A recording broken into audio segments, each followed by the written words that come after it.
Bueno, estoy recibiendo con muchísimo gusto y placer a dos estudiosas catedráticas que integran el RICEP, que es la Red de Investigación de Ciencias Sociales para enfrentar las secuelas de la pandemia. Con nosotros está Cecilia Rosell y Verónica Amarante. Amarante. Buenas tardes, Cecilia.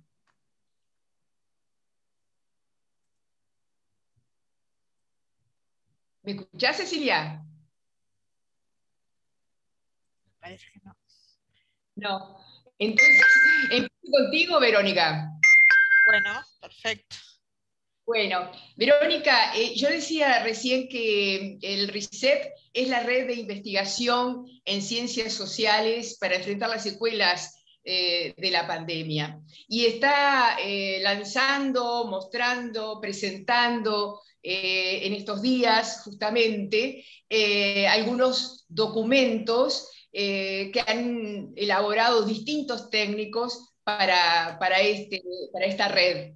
Y ustedes, junto a Cecilia y también a Florencia Antía, han trabajado en torno a políticas que tienen que ver con lo social, pero sobre todo con aspectos que a veces no tenemos en cuenta, porque es el trabajo no remunerado, porque es el trabajo del cuidado, ¿verdad? De los otros, de la familia, en fin.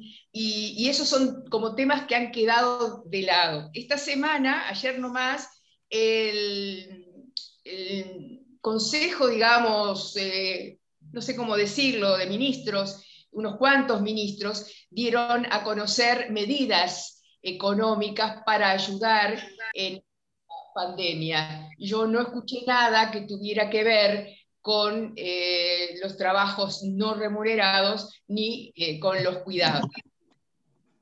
La visión de ustedes. ¿Se escuchás ahora, Cecilia? Sí, ahora sí. No sé qué pasaba pensé que era Vero, pero no, soy yo. Disculpas. Cecilia Rosell. Bien. Voy a decir quiénes son ustedes, ¿no?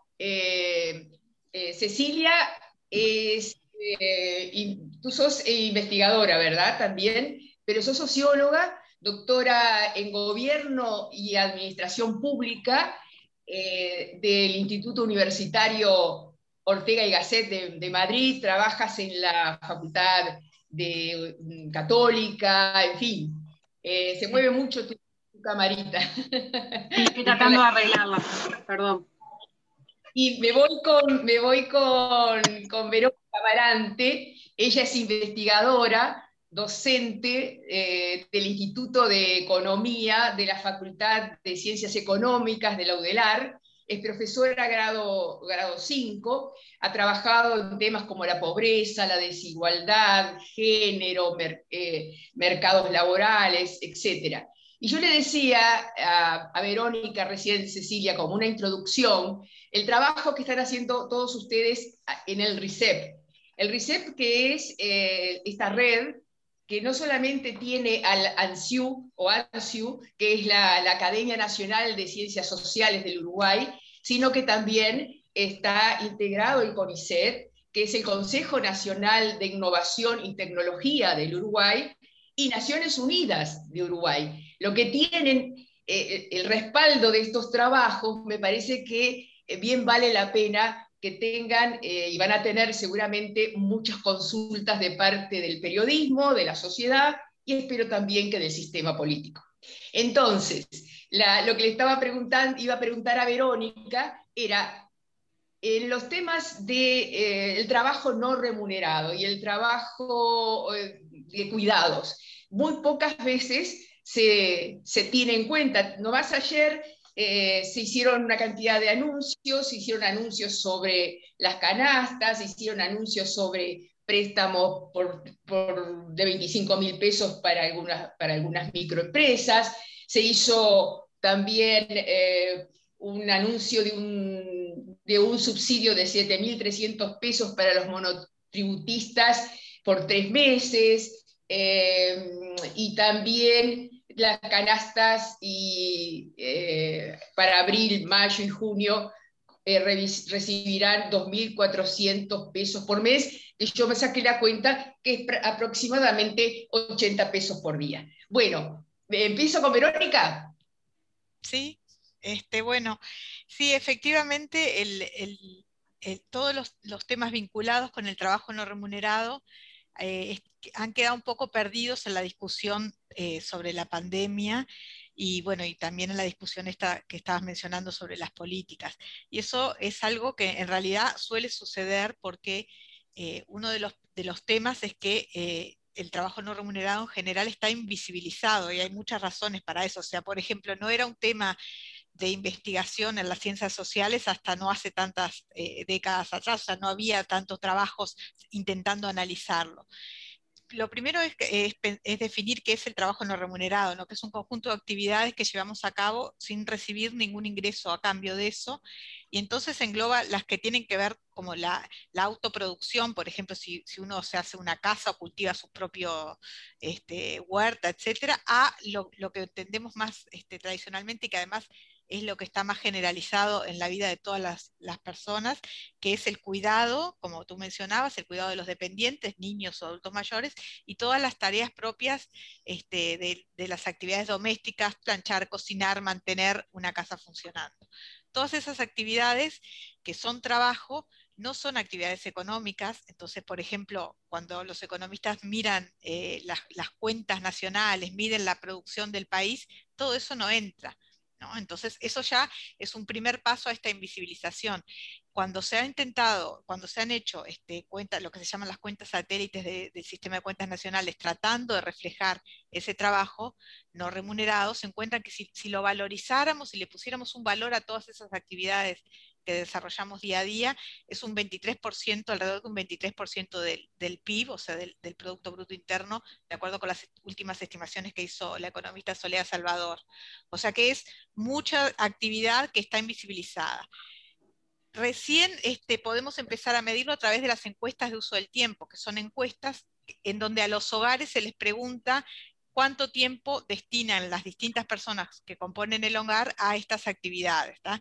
Entonces, un poco lo que nosotros vamos intentamos recoger, como decías, dentro de esta iniciativa de RICEP, de dar a conocer los trabajos que se están haciendo desde las ciencias sociales, es, bueno, discutir un poco sobre ese trabajo no remunerado y en qué medida se ha visto afectado en la pandemia. O sea, la mirada es sobre todas estas tareas que realizamos diariamente y que no tienen ninguna remuneración a cambio.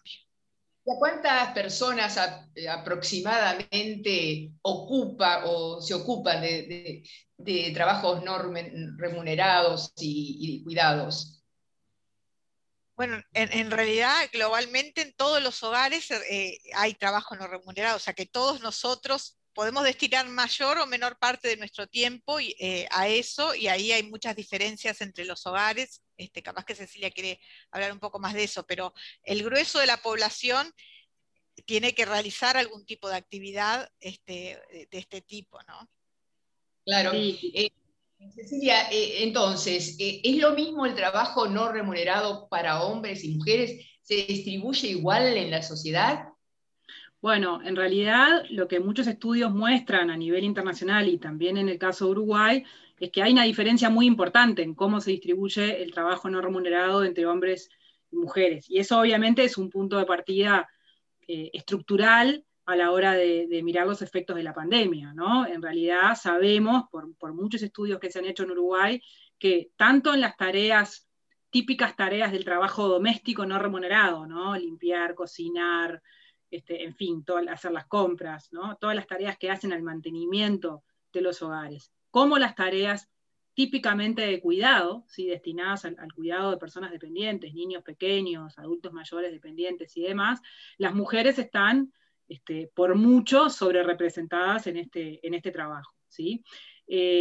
No solamente las mujeres realizan este tipo de trabajo en mayor medida que los hombres, sino que además el tiempo que dedican a este tipo de trabajos es mayor entre las mujeres que en los hombres, ¿no? También sabemos que hay una cierta evolución de estas diferencias a lo largo del ciclo de vida, ¿no? Cuando las parejas son jóvenes, en general, la brecha que separa a los hombres de las mujeres en el trabajo no remunerado es menor, ¿sí? Siempre es mayor para las mujeres, o sea, siempre las mujeres dedican más tiempo de trabajo no remunerado, pero a medida que va creciendo la complejidad del hogar, digamos, ¿no? De lo que hay que hacer en el hogar, y por supuesto cuando hay personas dependientes para cuidar, como niños, eso aumenta bastante la carga de trabajo no remunerado, y esa carga recae predominantemente sobre las mujeres, ¿no? El otro punto importante que la investigación ha estudiado en Uruguay es que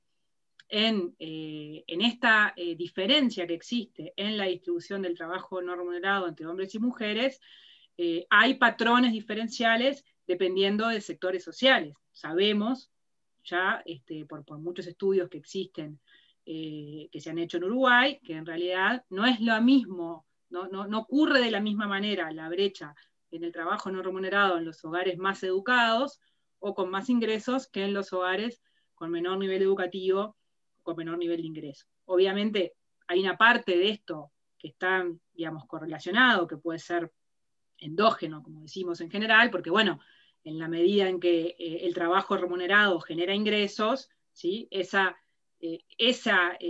espacio ocupado por el trabajo no remunerado se retrae del trabajo, por el trabajo remunerado se retrae del trabajo no remunerado. Pero en cualquier caso, sabemos que la manera en que se distribuyen estos roles es variable entre distintos sectores sociales, digamos, ¿no? Porque hay sectores donde los hombres adquieren un poco más de protagonismo, y también hay sectores donde las mujeres tienen más chances de derivar ese trabajo no remunerado a otras personas, por ejemplo, el empleo doméstico, o por ejemplo, mandando a los niños a un jardín y demás. Ahora, de cualquier manera, me parece que es un tema que está bastante invisibilizado, porque se toma como natural, como que es parte de lo que te tocó. Yo lo he visto inclusive cuando he ido a talleres para familiares de pacientes con Alzheimer, por ejemplo, y cómo se van pasando los roles y generalmente queda la mujer allá la última, con todo, ¿no? Entonces, algunos acercan dinero, el otro algún alimentos, hablo de un núcleo familiar, ¿no?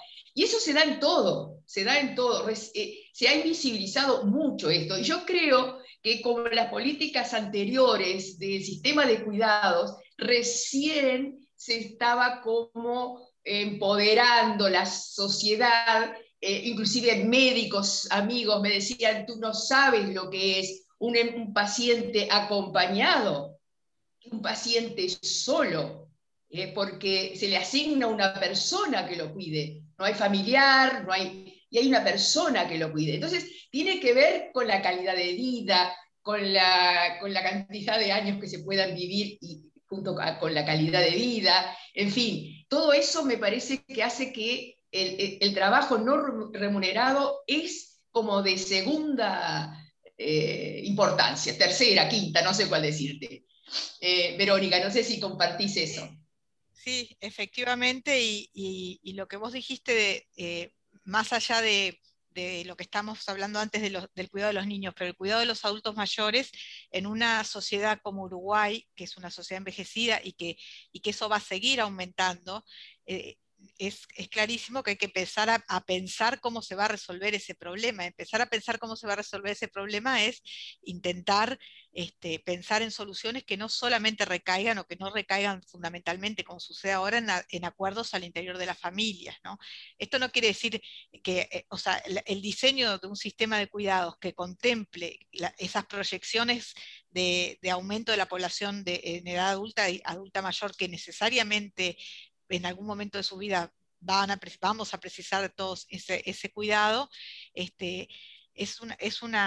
algo que sí, que Uruguay tiene que emprender y también pensar de qué forma se va a financiar eso, ¿no? Esa discusión no ha estado todavía muy presente en Uruguay y es importante porque uno puede pensarlo como un sistema de seguro, en fin, hay como muchas alternativas y en otros lugares están más desarrollados. Pero efectivamente en Uruguay lo que termina pasando es que recae fundamentalmente sobre las mujeres.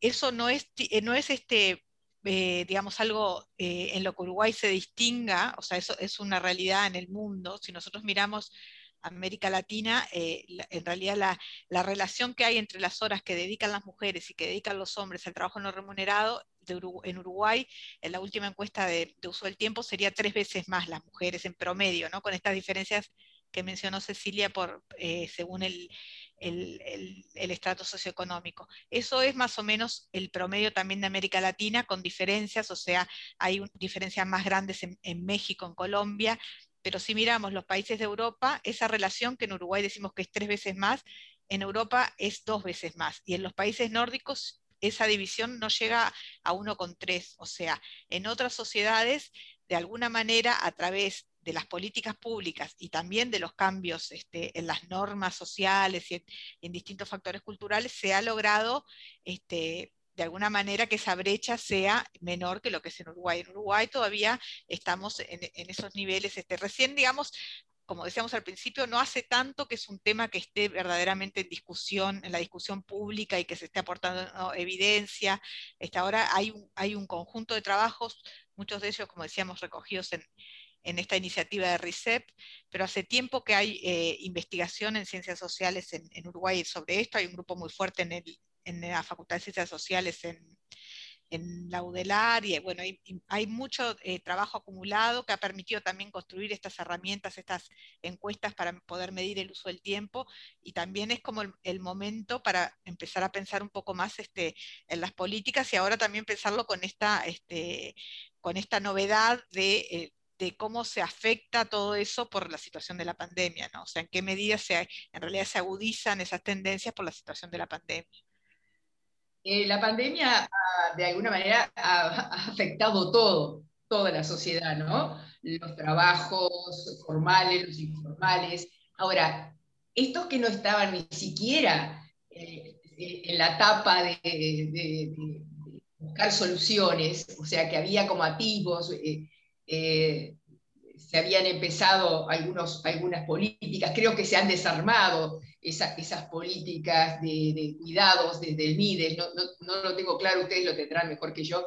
¿Qué hay que hacer? ¿Cómo ha hecho la pandemia o qué ha hecho la pandemia en este sentido? ¿Es peor la situación de Uruguay comparado con respecto a la gente que trabaja sin remuneración, sin percibir ningún tipo de compensación económica? ¿Es peor, igual o más o menos con respecto al resto de los países en la región y en el mundo? No sé si Cecilia quiere tomar este tema.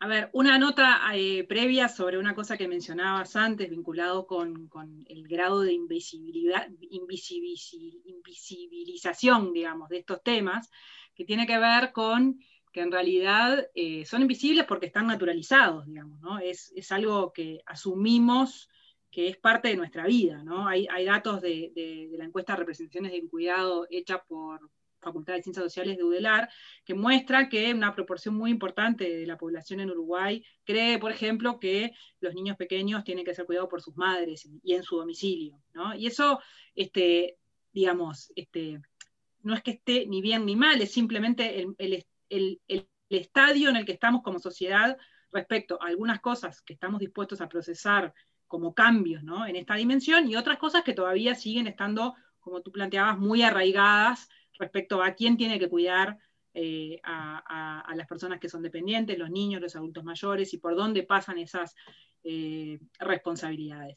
Respecto al impacto que ha tenido la pandemia, en realidad nosotros tenemos algunas señales por parte de la investigación previa y por algunas cosas que se han hecho después que inició la pandemia en Uruguay, en relación a cómo pudo haber impactado esto adentro de los hogares, y en particular dentro de los hogares a las mujeres, ¿no? El primer dato que tenemos es el dato de que en realidad los hogares donde hay una carga de cuidados muy exigente, ¿no?, que por ejemplo los hogares donde hay niños pequeños, ¿no?, niños menores de 5 años, claramente están enfrentados a una situación especialmente compleja, ¿sí? Entre otras cosas porque en esos hogares, como muestran los estudios previos, hay un patrón tradicional de distribución del trabajo no remunerado, donde las mujeres ocupan un lugar importante. Eso ya lo sabíamos de antes de la pandemia, ¿sí? Lo que pasa que, bueno, ahora sabemos que esos niños no están yendo,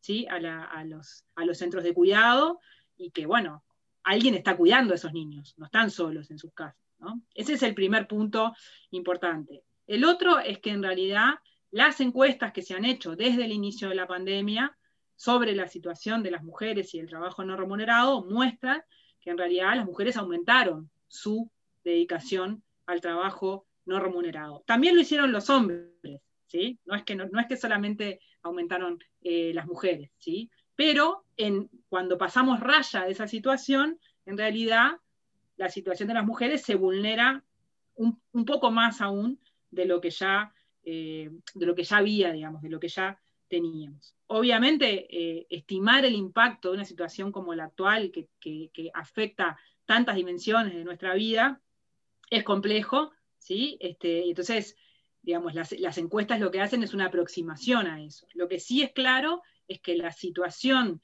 de carga de trabajo no remunerado en los hogares y en particular en las mujeres está fuertemente tensionada, ¿sí? Si a eso le agregamos además el teletrabajo, bueno, en hogares con alta carga de cuidados, obviamente el panorama es muy complejo, ¿sí?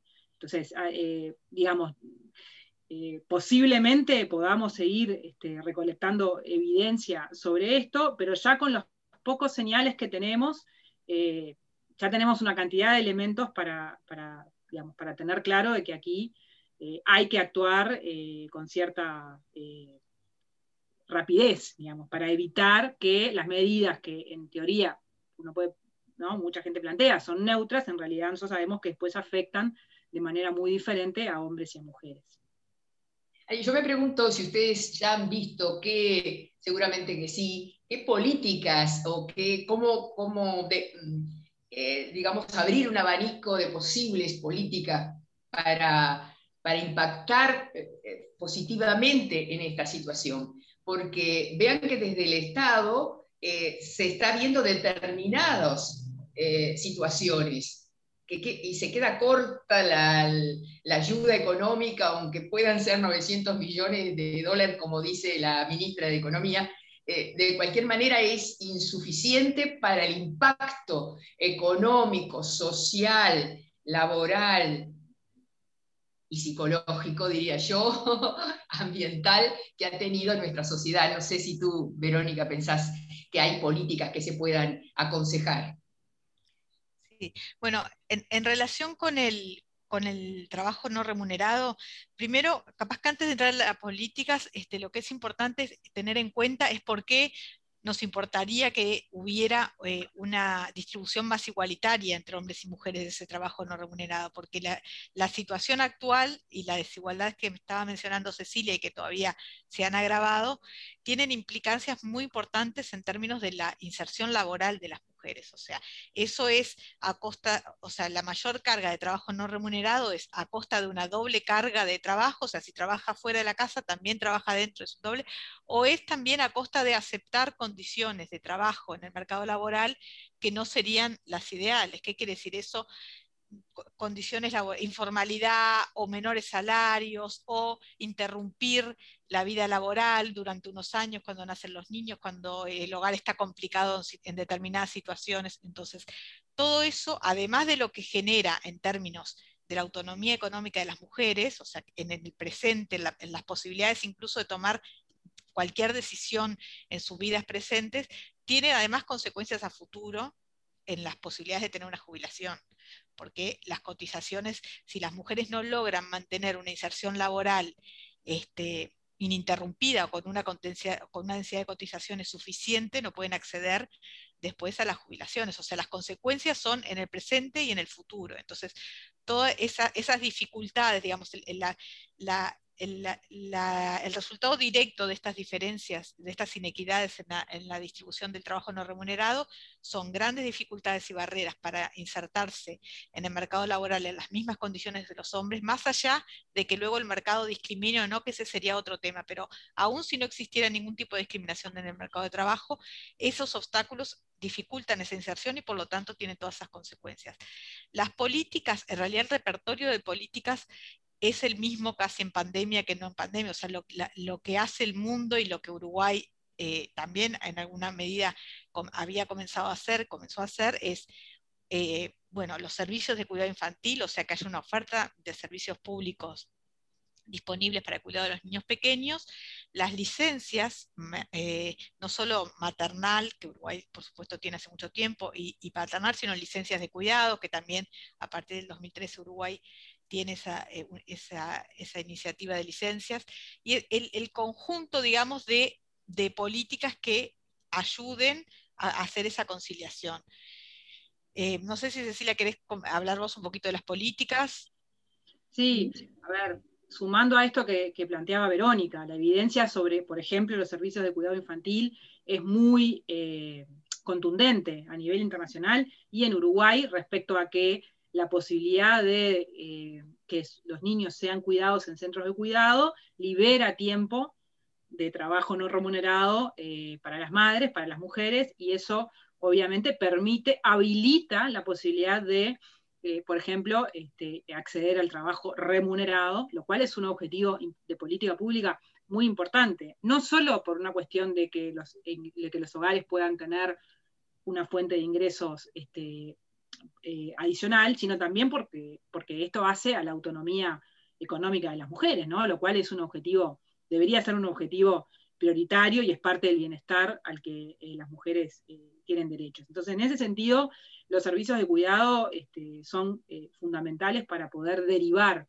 parte de ese trabajo no remunerado y trasladarlo a otros ámbitos, ¿no? Pero además hay otros muchos espacios en los que todavía desde las políticas públicas se puede hacer, se puede trabajar, ¿no? El caso de los que planteaba Verónica de las licencias de cuidado es muy importante porque contribuye a facilitar ese trade-off entre tener hijos y trabajar en forma remunerada. Si además esas licencias permiten o incentivan, estimulan a que los hombres participen del cuidado, ¿sí? Eso tiene beneficios desde el punto de vista de la organización interna de los hogares y obviamente también redunda positivamente sobre las mujeres, ni que hablar sobre los niños, ¿no?